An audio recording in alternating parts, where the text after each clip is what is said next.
নমস্কার, কেমন আছেন সবাই? আশা করি সবাই খুব ভালো আছেন। আজকে রান্না করেছিলাম রুই মাছের ঝোল আলু আর বড়ি দিয়ে। তো কী করে বানিয়েছিলাম সেটাই আমি শেয়ার করছি। প্রথমে মাছটাকে ভালো করে ধুয়ে নিয়েছিলাম। মাছটা খুব বেশি বড় ছিল না, মোটামুটি বড়, 1 কিলো 300 একটু বেশি হয়েছিল আর কি। তো হচ্ছে এই মাছগুলো একটু বড় বড় মাছই ভালো লাগে, আর এটা ছিল একদম জ্যান্ত মাছ। তো সেই জ্যান্ত মাছের টেস্টও তো ভীষণ ভালো হয়। যাই হোক, এবার আর নুন হলুদ মাখিয়ে ওটা রেখে দিয়েছিলাম। এরপরে কটা বড়ি আমি ভেজে নিলাম, বড়ি ভেজে তুলে নিলাম। তারপরে আস্তে আস্তে আমি মাছগুলোকে সব ভেজে নেব, একটু উল্টে পাল্টে একদম লো সিমে। ফার্স্টে কড়াইটাকে কিন্তু খুব খুব বেশি গরম করতে হবে, না হলে মাছগুলো তলে লেগে যেতে পারে, আর সেটা খুবই মানে একটা বিচ্ছিরি ব্যাপার হয়ে যায়। সেই জন্য আর কি মাছটাকে ভালো করে এরকমভাবে ভেজে নেব। দেখুন এরকম হালকা কড়া করে ভেজেছি, খুব কড়াও না আবার খুব একদম হালকাও না।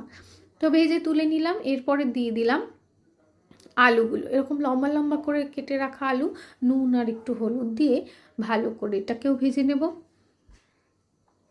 ভাজার ফাঁকে আমি করেছিলাম হচ্ছে মশলা কিছুই না, জাস্ট হচ্ছে লঙ্কা আর আদাটাকে বেটে নিয়েছিলাম, বাদ বাকি আমি সব কিছুই গুঁড়ো মশলা ব্যবহার করেছিলাম। তো আলু ভাজা হয়ে গেছে, আলুটাকে তুলে নিচ্ছি। এরপরে ঝিরিঝিরি করে কেটে রাখা পেঁয়াজটা দিয়ে দেব, দিয়ে এবার ভালো করে ভেজে নেব। এটা একদম সিম্পলভাবে করেছি, কিচ্ছু ফোড়ন না, কিচ্ছু না, নর্মাল তাড়াতাড়ি মানে একটা হয়ে যাবে সেরকম একটা রেসিপি, চটজলদি হয়ে যাবে। এরপরে ভালো করে পেঁয়াজটাকে ভেজে নেব।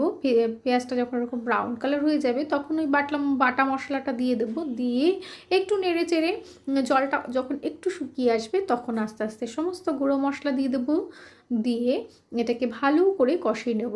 গুঁড়ো মশলায় ওই যা যা আর কি লাগে সবই দিয়েছি, ধনে জিরে, একটু কাশ্মীরের মির্চি পাউডার, নুন হলুদ দিয়ে এবার এটাকে ভালো করে নেড়ে চেড়ে ভালো করে এটাকে কষিয়ে নেব। একদম লো টু মিডিয়াম ফ্লেমে কষাতে হবে।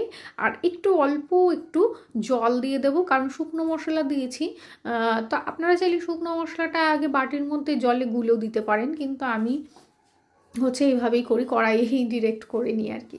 তো দেখুন মশলাটা ভালো করে কষা হয়ে গেলে তেল ছেড়ে দিলে আমি ওই আলুটা আর বড়িটা দিয়ে দেব, দিয়ে একটু নাড়াচাড়া করে দিয়ে দেব পরিমাণ মতো জল আর স্বাদ মতো নুন, আর একটু হলুদও অ্যাড করতে পারেন, তাতে কিন্তু কালারটা খুব সুন্দর আসে। এবার ভালো করে পুরোটা নাড়িয়ে চাড়িয়ে মিশিয়ে আমি একে একে সমস্ত মাছগুলো দিয়ে দেবো, দিয়ে এবার একদম লো সিমে ফোটাবো। যতটা জল লাগবে তত আমার ঝোল লাগবে ততটা রাখবো।